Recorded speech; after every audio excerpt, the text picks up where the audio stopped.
uma ideia simples para uma gigante mundial do streaming.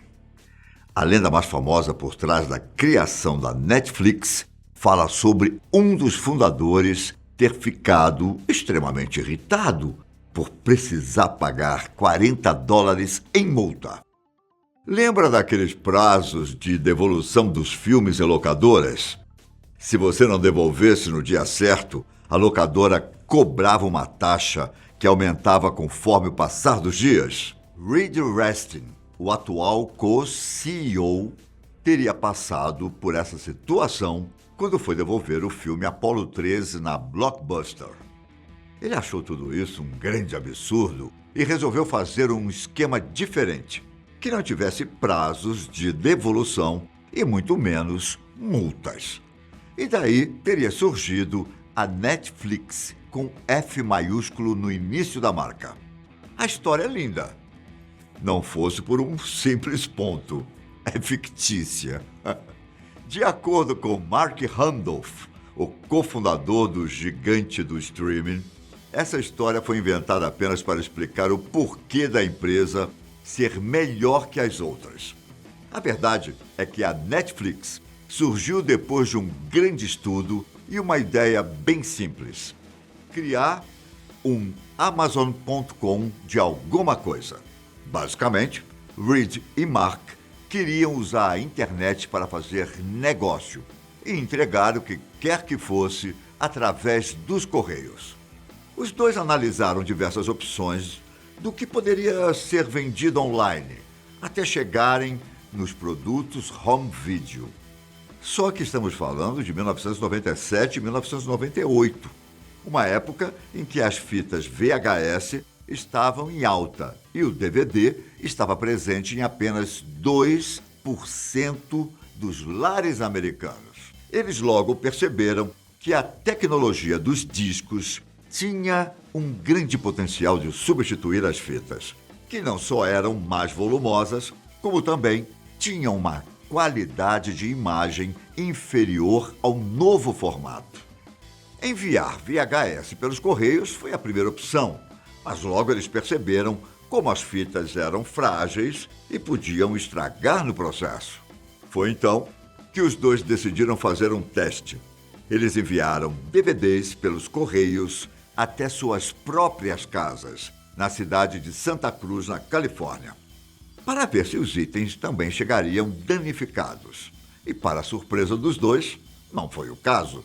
Os DVDs chegaram em perfeitas condições e Reed e Mark perceberam que era o momento certo de emplacar uma nova mídia. Mais simples possível. O cliente escolhia o título pela internet, decidia se queria alugar ou comprar e recebia em casa. Ao acabar de assistir, bastava enviar de volta. Um ano depois, em 99, a Netflix passou a oferecer o serviço de assinatura, que permitia que os clientes alugassem quantos títulos quisessem durante um mês por um preço fixo, sem prazo de devolução e sem multa. O único detalhe era que os assinantes tinham que devolver o filme antes de alugar outro. Reed e Mark se comprometeram em comprar mais de 1.000 cópias de novos lançamentos. Tudo para que os clientes conseguissem reservar com antecedência e também para deixar disponível em estoque. Por ser pequeno e leve, o DVD ainda se provou bastante econômico, já que poderia ser enviado em envelopes simples e por um baixo custo. Falando assim, até parece que a empresa viveu uma onda crescente e inabalável de sucessos, não é? Só que a Netflix quase foi vendida 2 vezes no início.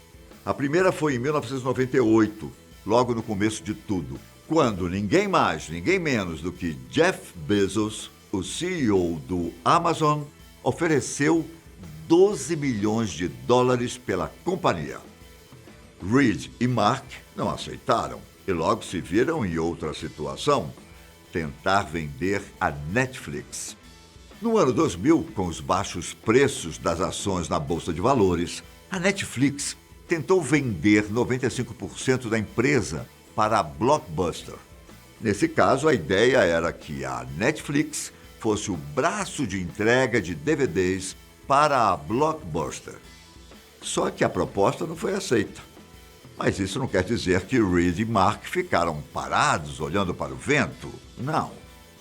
Ainda em 2000, a Netflix lançou um sistema de recomendações personalizadas. Era simples.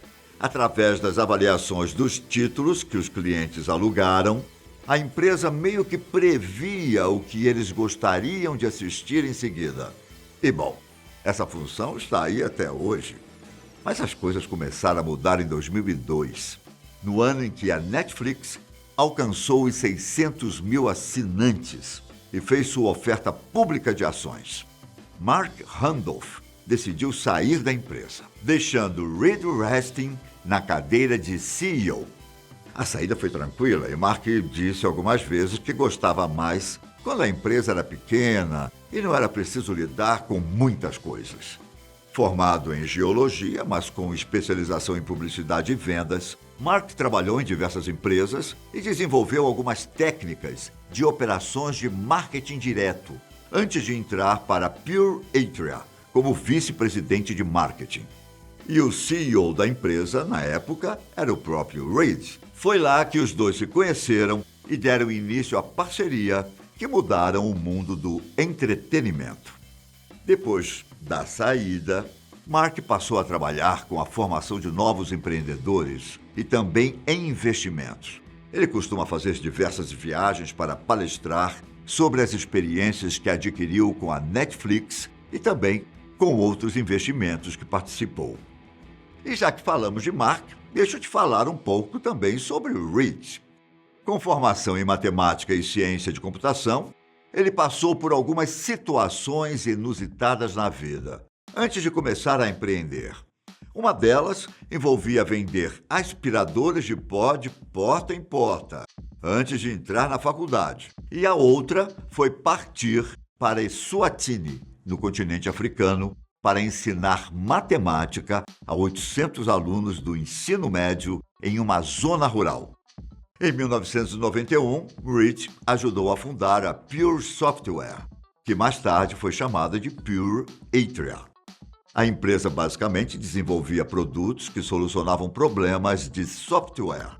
Reed vendeu a companhia por 700 milhões em 1997. E foi daí que surgiu parte do dinheiro e mais tarde ele investiu na criação da Netflix. E você sabe o que de fato significa Netflix? A explicação é mais simples do que parece. E eu aposto que você já imaginava. O termo net vem da palavra internet, sem muitas surpresas. E Flix é a abreviação da palavra Flix, que é um sinônimo para a palavra filme nos Estados Unidos. Agora, vamos voltar para a história. Dos 30 funcionários e 925 títulos que a empresa tinha em 98, a Netflix viu seu serviço cair no gosto do público quando ultrapassou 1 milhão de assinaturas em 2003. E os números não pararam nos anos seguintes. Em 2004, as assinaturas foram para 2 milhões. E em 2005, para 4,2 milhões. Neste mesmo ano, a empresa não só enviava centenas de milhares de DVDs por dia, como tinha mais de 35 mil títulos no catálogo.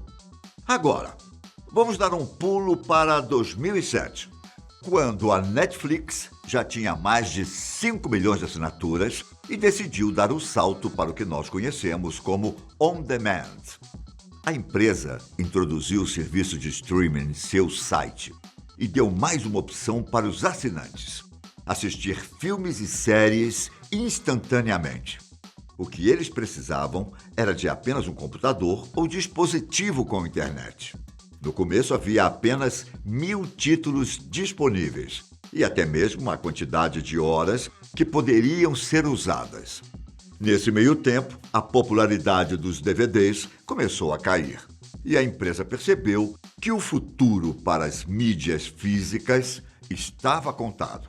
A Netflix não cobrava pelo serviço de Watch Now da plataforma. Entretanto, conforme o tempo passava, se tornou claro que os clientes logo teriam que pagar.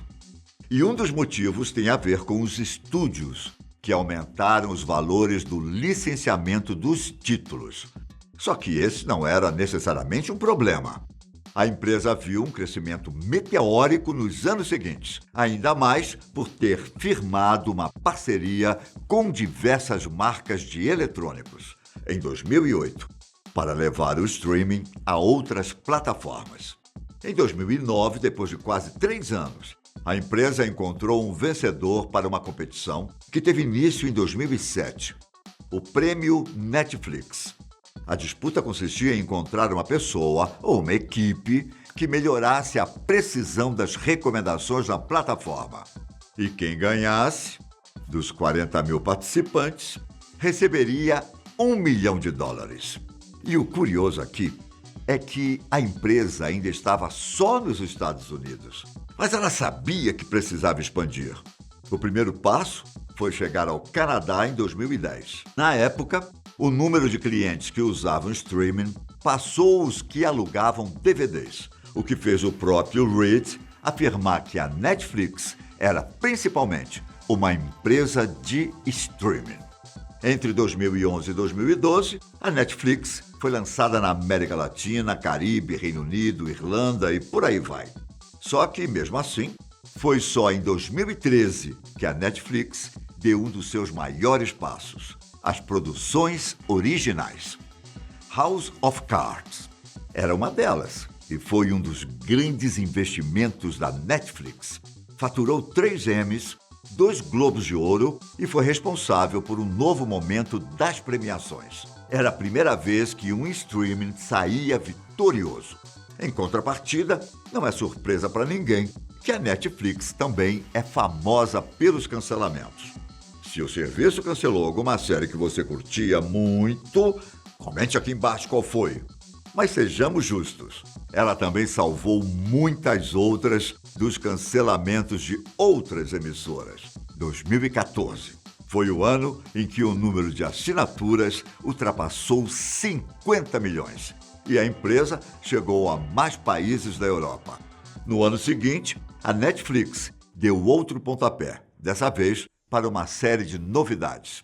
Ela lançou seu primeiro filme original, a primeira série em língua não inglesa e a primeira produção original asiática. Os 2 anos depois, mais 130 países receberam o streaming, totalizando 21 idiomas diferentes e 190 nações com a marca. Inclusive, foi nessa época que chegou um recurso pedido há tempos, a opção de download. A partir daquele momento, os clientes tinham a opção de ver filmes e séries offline. Em menos de 10 anos desde que começou as produções originais, a Netflix passou a acumular cada vez mais prêmios e assinantes. Emmys, Globos de Ouro, Oscars. O serviço de streaming balançou toda uma indústria e obrigou uma revisão dos alicerces do mundo do entretenimento. Hoje, são mais de 200 milhões de assinaturas e mais de 2 milhões de pessoas recebendo DVDs e Blu-rays nos Estados Unidos. Só que, ao contrário dos anos atrás, é possível encontrar muitos concorrentes na parte do streaming. Alguns que, inclusive, passaram a extrair seu conteúdo da empresa. E talvez a Netflix tenha previsto isso, já que passou a investir cada vez mais nas produções originais. Foram $12 milhões somente em 2018. E para 2021, a marca já anunciou que pretende lançar um filme inédito por semana, dos mais variados gêneros. Se essa onda de streaming vai acabar, precisamos esperar para ver. Eu fico por aqui. Um grande abraço. Tchau!